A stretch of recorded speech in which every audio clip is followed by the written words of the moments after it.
हाय, कैसे हैं आप सब लोग। आशा करता हूँ अच्छे होंगे। आज क्या बात करें? चलिए, वैसे तो मैं सोच के आया, आज बात करते हैं एक नेगेटिव रिपोर्ट की। आप सही सोच रहे हैं, कोरोना नेगेटिव रिपोर्ट की।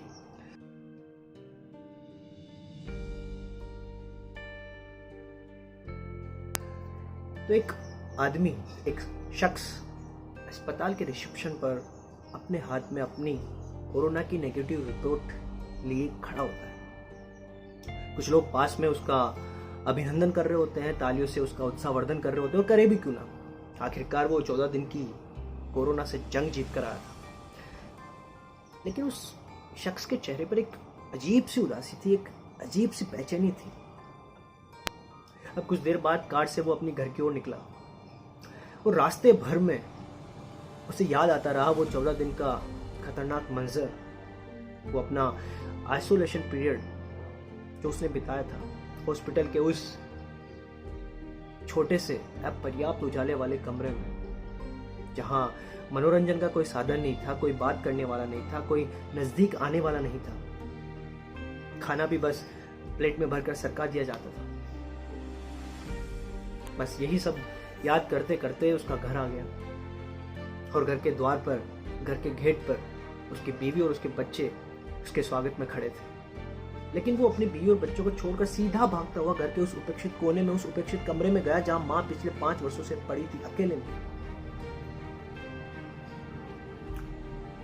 वो सीधा भागता हुआ अपने मां के पैरों में गिरा और खूब गिड़गिड़ाया, खूब रोया, मां मुझे माफ कर दो, मां मुझे माफ कर दो।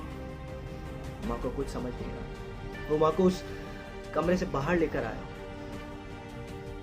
अब मां अपने पति के मृत्यु के बाद से ही उस कमरे में अकेली थी।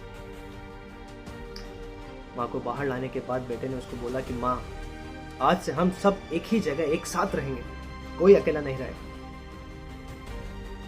मां एकदम चकित हो गई कि बेटे ने इतनी बड़ी बात बीवी के सामने कैसे कर दी, और बेटे का इतना बड़ा हृदय परिवर्तन कैसे हो गया।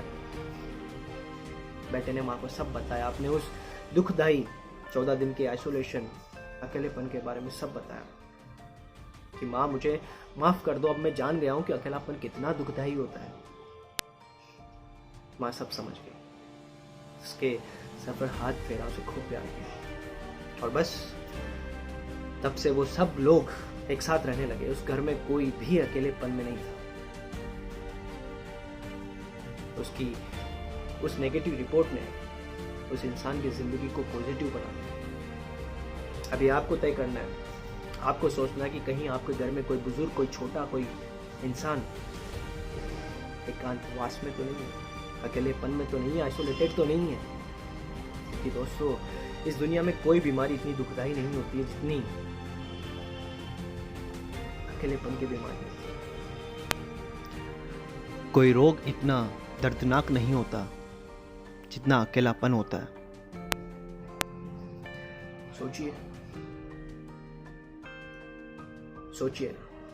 तो चलते हैं, फिर मिलेंगे। तब तक के लिए जय हिंद, वंदे मातरम।